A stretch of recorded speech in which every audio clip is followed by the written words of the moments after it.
From Ballen Studios and Wondery, I'm Mr. Ballen, and this is Mr. Ballen's Medical Mysteries, where every week we will explore a new baffling mystery originating from the one place we all can't escape, our own bodies. If you like today's story, please ask the follow button to go shopping with you, but then when you go inside your first store, immediately point at the follow button and start screaming, "Thief!"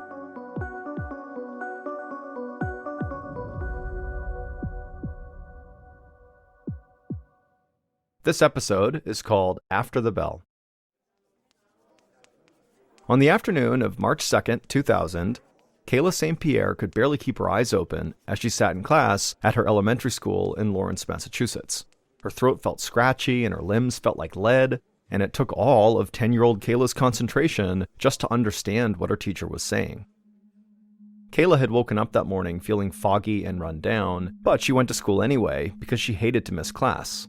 She toughed it out through a pop quiz, then PE class and lunch, but now she was fading fast. Her eyes drooped, and suddenly there was a hand on her shoulder. It was Kayla's teacher gently shaking her awake. The teacher told Kayla that she needed to go see the nurse, and inside, Kayla actually felt really relieved. Kayla stumbled out of class and shuffled down the hall to the nurse's office. She didn't understand how she could be so tired, and when she saw the nurse, she asked if she could just go home and go to bed. The nurse checked Kayla's pulse and took her temperature, then told Kayla she was going to call her mom. Kayla nodded and then curled up on her side on a cot against the wall, and she nodded off. She woke up to the sound of her mom in the hallway talking with the nurse about how Kayla might have the flu. Kayla tried to sit up to hug her mom when she came in the room, but her body felt too heavy. So Kayla's mom helped her to her feet, and then Kayla sort of held on to her mother as they left the school and went out to the family car. As they drove home, Kayla's mom tried to reassure her that everything was going to be fine. At home, Kayla dropped onto the couch and pulled a blanket up to her chin. Her mom turned on cartoons, gave her some aspirin, and went to warm up some soup as Kayla fell asleep again. When Kayla opened her eyes several hours later, she was still on the couch, but the TV was off, and her mother had tucked her in with a fluffy blanket and her favorite pillow. Kayla threw off the blanket so that she could go upstairs to her own bed, but something strange caught her eye. Now that the blanket was off of her, she could see that she had these bright purple spots all over one of her arms. She blinked and looked closer. They were small and dark, and there were dozens of them. As Kayla's eyes adjusted to the darkness, she suddenly noticed that her legs were covered in these purple spots too. Something was obviously wrong with her, and so she tried to yell out for her parents, but only a tiny whisper came out. She could barely make a sound. Then Kayla tried to get off the couch to go find her parents, but her legs were like jelly. She tried to wiggle her toes, but she couldn't. They didn't move. And so Kayla really began to panic as she lay there frozen. Using all her strength, Kayla did finally slide off the couch and onto the carpet, and from there she crawled her way across the room and up the stairs and all the way into her parents' room. Once she was in there, Kayla couldn't stand and she basically couldn't speak. So she just laid there on the floor in her parents' bedroom, banging her fist against their bed frame. Kayla's mom was initially confused about where this banging sound was coming from, but then she looked over the edge of her bed to find her daughter lying there on the floor. Kayla's mom asked Kayla, "What are you doing down there?" Kayla looked up at her mom, and even though she couldn't say the words, she mouthed the words as clearly as she could that she needed to go to the hospital. Suddenly, Kayla's mom and her dad, who was awake at this point, both realized that their daughter was in great danger, and they dove into action, turning on lights, throwing on clothes, grabbing car keys. Kayla's mom grabbed Kayla's shoes and crouched down and put them on her because Kayla couldn't move at all. And by this point, Kayla was just crying hysterically because she was so scared. She had never been this sick before. And then Kayla felt her dad pick her up, and he carried her down the stairs and put her in the back seat of the car. Then, moments later, Kayla's parents were in the car too, and they were on their way to the hospital. And as they drove, Kayla just hoped that whatever was going on with her was like all the other times she'd been sick, that a doctor would soon figure out what was wrong, they'd give her medicine, and her life would go back to normal. As Kayla's family was racing toward Lawrence General Hospital, Dr. Michelle Harris was filling out the medical chart for a 10-year-old girl named Terralyn who had been brought to the same hospital a couple of hours earlier. Terralyn's symptoms were very serious and very strange. She had a 105-degree fever, she had intense fatigue, and she had a purple spot on her shoulder. Dr. Harris had started her on antibiotics and ordered full blood work. She hoped once the test came back that she'd have a better idea of what was going on with her young patient. Once Dr. Harris was done with the paperwork, she headed to the break room to get a cup of coffee, something she desperately needed when she worked overnight shifts in the emergency room. But before she could take her first sip, a nurse flagged her down. A new patient named Kayla St. Pierre had just arrived in the ER, and Dr. Harris was needed immediately. Dr. Harris thanked the nurse and quickly went to the ER, where she found Kayla in a sweaty, pale heap on a bed. Her parents stood on either side of her, looking terrified and exhausted. Dr. Harris introduced herself and asked Kayla how she was feeling, but Kayla could barely turn her head to look at the doctor. She mumbled that her body hurt and her arms and legs felt weird. Dr. Harris pushed up the sleeves on Kayla's hospital gown to get a better look at her, and when she did this, Dr. Harris did a double take. Her arms were covered in purple splotches, sort of like that one purple dot that was on her other patient's shoulder, Terrelyn. Dr. Harris studied the markings on Kayla's arms and her legs more closely and realized that she recognized the condition from medical school. These splotches were a type of blood vessel disorder called purpuric lesions, and they typically appeared in patients whose bodies were fighting off some sort of serious infection. Next, Dr. Harris examined Kayla's hands and feet. They were cold to the touch and darker than the rest of her body, indicating poor blood circulation. Dr. Harris checked Kayla's fingers, wrists, toes, and ankles, but couldn't find a strong pulse anywhere. Dr. Harris had a sinking feeling as she recognized what was happening to this young girl.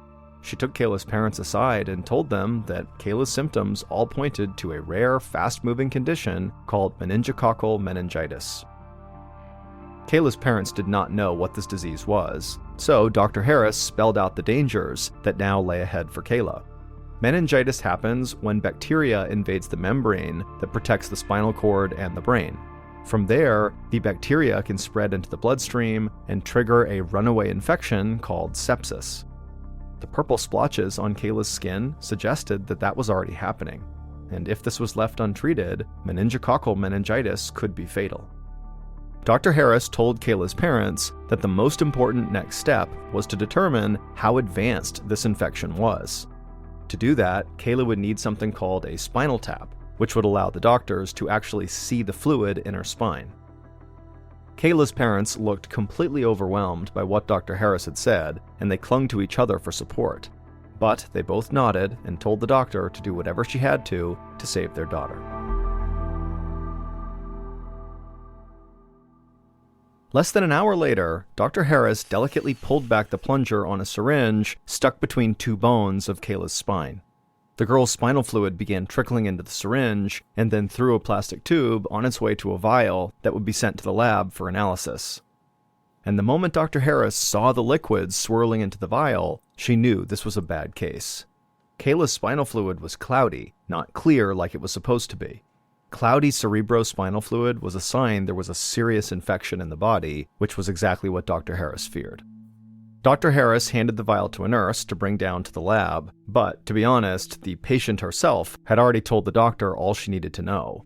Kayla was clearly getting weaker and more exhausted, and her fingers and feet were turning even darker. If Dr. Harris didn't act fast, they could lose Kayla in just the next few hours. Dr. Harris glanced out the window and saw there was barely a hint of sunrise out on the horizon. Dr. Harris then told a nurse to bring her antibiotics, blood pressure medication, and an intubation tube, which would pump extra oxygen into Kayla's lungs. Dr. Harris hoped all these together would help get more blood to Kayla's fingers, toes, and organs. But Dr. Harris knew that all these measures alone would not be enough to save Kayla. Dr. Harris took Kayla's parents aside again and told them that she thought it was time for Kayla to be transferred to Boston Children's Hospital, one of the country's leading pediatric medical centers. It was always risky to move patients in such a fragile condition, but given Kayla's rapid decline, Dr. Harris felt like there was no other choice. And the doctor told Kayla's parents some very sobering news. She said they had to move quickly because their daughter very likely only had about a 10% chance of surviving the next 24 hours. When Kayla's mother heard this, she lowered her face in her hands and began to cry. Once Kayla was safely loaded into the ambulance for the ride to Boston, early on the morning of March 3rd, Dr. Harris said goodbye to Kayla and Kayla's parents, and then hurried back to check on her other young patient, Terrelyn. Dr. Harris hoped she was holding up better than Kayla. But as soon as Dr. Harris stepped into the hospital room, she could see that Terrelyn's condition had actually worsened. She looked at the monitor and saw that Terrelyn's heart rate was now much higher than it was before, and her blood pressure had dropped dangerously. Dr. Harris pulled back the neckline of Terrelyn's hospital gown to check that purple spot on her shoulder, and she could see that there were now many more spots. In fact, Terrelyn's entire body was now covered with these alarming bruise-like spots. And so Dr. Harris had no doubt that Terrelyn and Kayla were suffering from the same disease. Dr. Harris felt both worried and confused to have two young patients with meningococcal meningitis on the same night. The entire state of Massachusetts only reports about 75 cases of this disease in the entire year. 2 cases in the same night at the same hospital just could not be a coincidence. Dr. Harris worried that these 2 cases might just be the first in a whole wave of cases because of how easily meningococcal meningitis spreads. Just coughing or sharing a drink or snack or even just being close to someone carrying the bacteria is enough to spread it. Both girls' parents had told Dr. Harris that their daughters had attended school the day before they got sick, and they both attended the James F. Hennessy Elementary School, which meant any number of students and teachers and staff at the school could now also be infected. And so Dr. Harris realized the time had come to sound the alarm. So she ran to her office and she dialed the number for the Massachusetts Department of Public Health.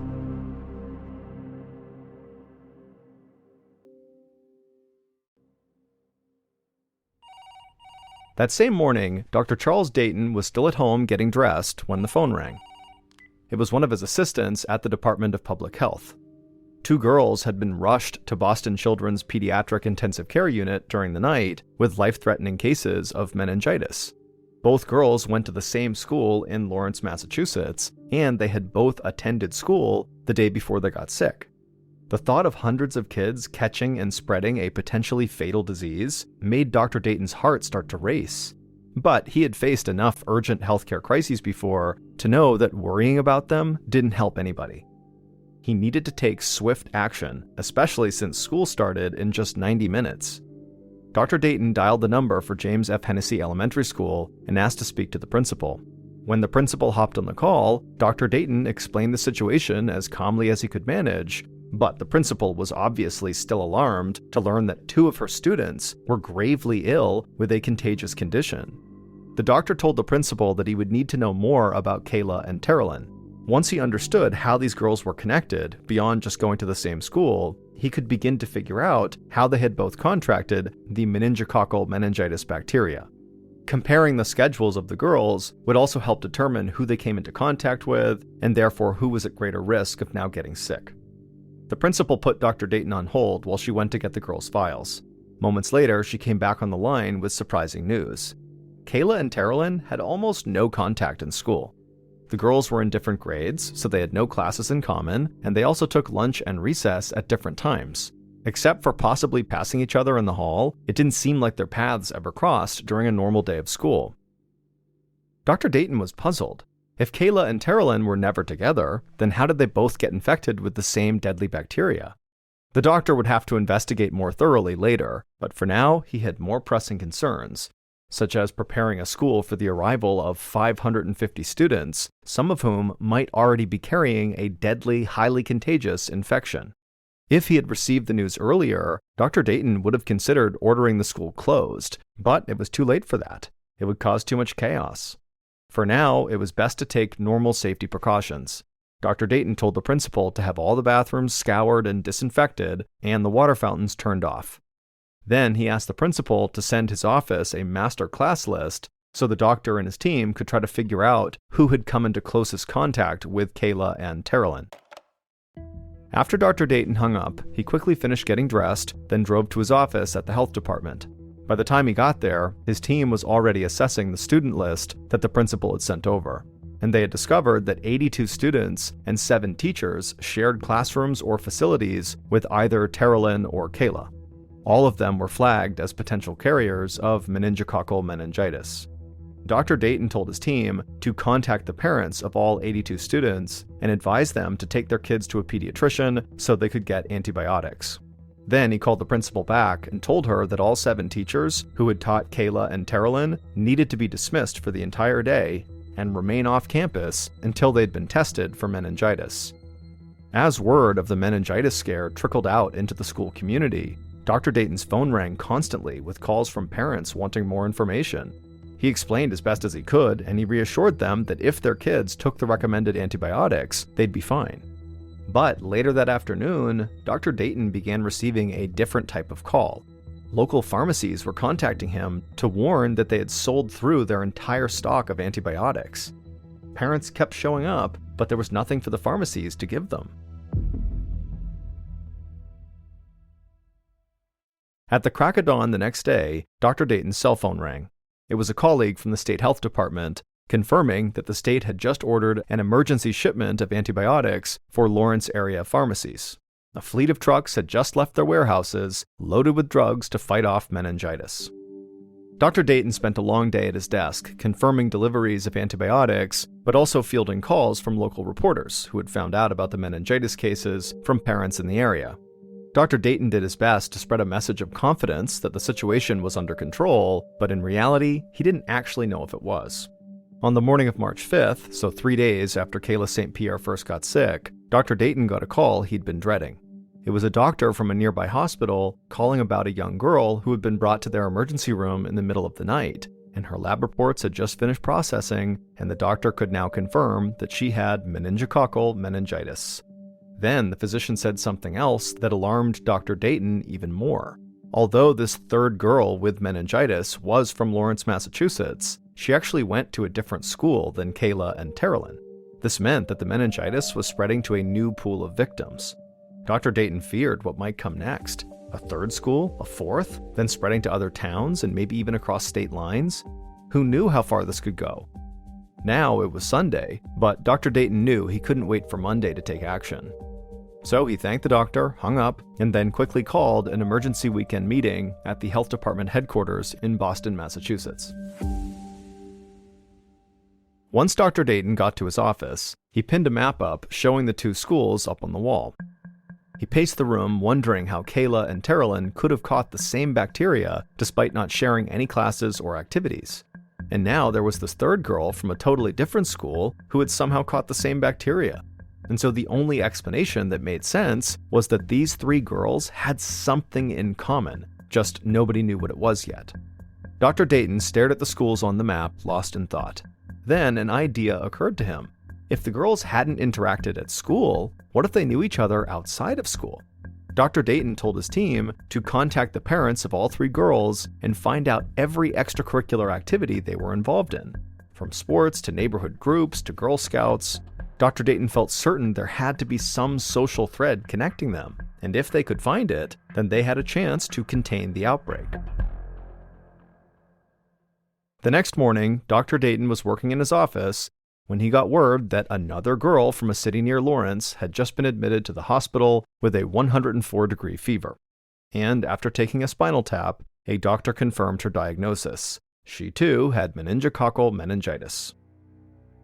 Dr. Dayton slumped in his chair. This was the 4th case in 4 days, with no end in sight.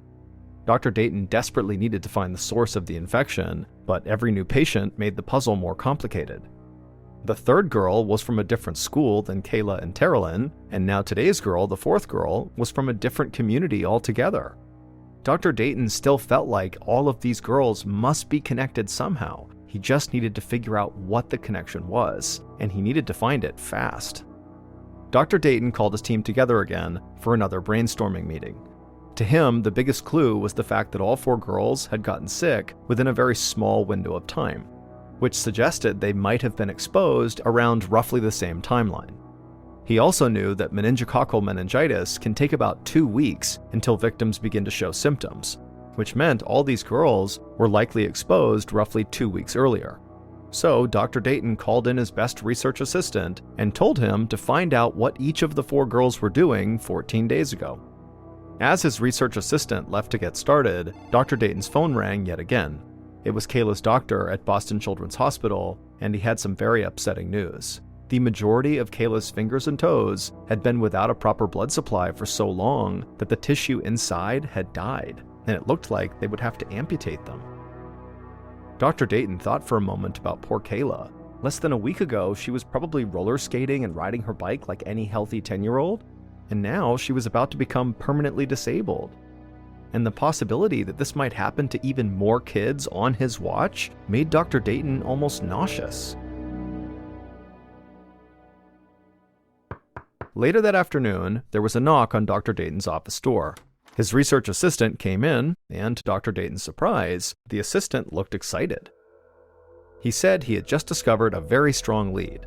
It turned out all 4 girls were part of the same local girls' club. Not only that, but exactly 2 weeks ago, 3 of the 4 girls had taken a girls' club field trip together to go see Disney on Ice in New York City. Dr. Dayton felt so excited that he nearly cheered. This had to be where the girls were infected. But he still needed to find out how they had transmitted the bacteria to each other. He stood up, grabbed his car keys, and went to find out. Less than an hour later, Dr. Dayton parked at Boston Children's Hospital and hurried inside. 3 of the 4 girls were there. Kayla's case was the worst, and she had actually just been put into a medically induced coma. Doctors had decided this was her body's only chance to fight back against the disease. Dr. Dayton went to Terilyn's room and found her lying on her side flipping through a magazine. She looked pale and weak, but her vitals were stable. Dr. Dayton asked her about the trip to New York. Terilyn sat up in bed and smiled at the memory. She described how fun the long bus ride there had been, and how exciting it was to cross the bridge into the city, seeing it all lit up at night. Dr. Dayton asked if the girls had brought snacks or drinks along, or if maybe they had stopped at some point to buy them. He assumed the bacteria had likely spread through something the girls had consumed. But Terilyn shook her head. She said they had been too excited to eat or drink anything. Besides, they hadn't wanted to spill anything on their outfits, since they had dressed up in their favorite clothes. Dr. Dayton was puzzled. If the girls hadn't shared any food or drink, then how did the bacteria spread? Terilyn told him that as their bus approached Madison Square Garden, where the show was going to take place, that she and the other girls had fixed their hair and touched up their appearance to get ready. When Dr. Dayton asked her to describe exactly what they'd done to get ready, Terilyn mentioned something that really caught the doctor's attention. He asked a few quick follow-up questions to confirm some details about this thing she had mentioned, but as he scribbled down everything she was saying, he felt like this has to be it. This had to be the source of the sickness. Finally, Dr. Dayton thanked Terilyn and then hurried to the lobby to call his office and tell them that he'd just found the cause of the outbreak.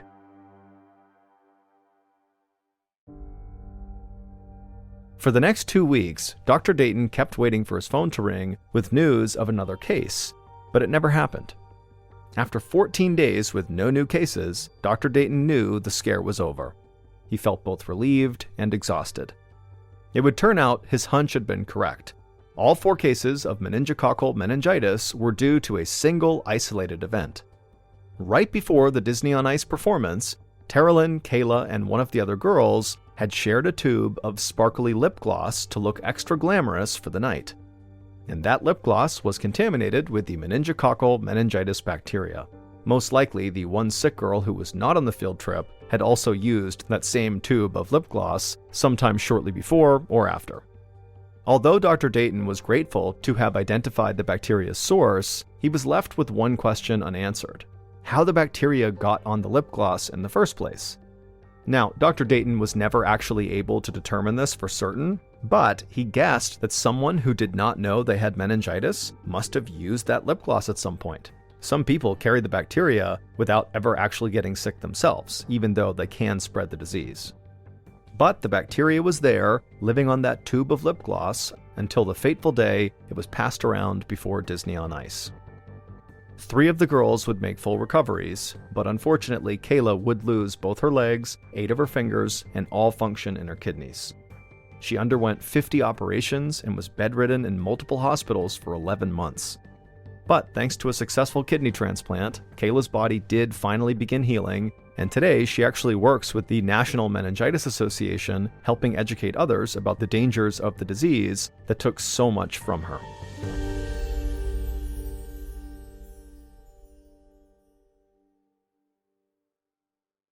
Hey Prime members, you can listen to new episodes of Mr. Ballen's Medical Mysteries early and ad-free on Amazon Music. Download the app today.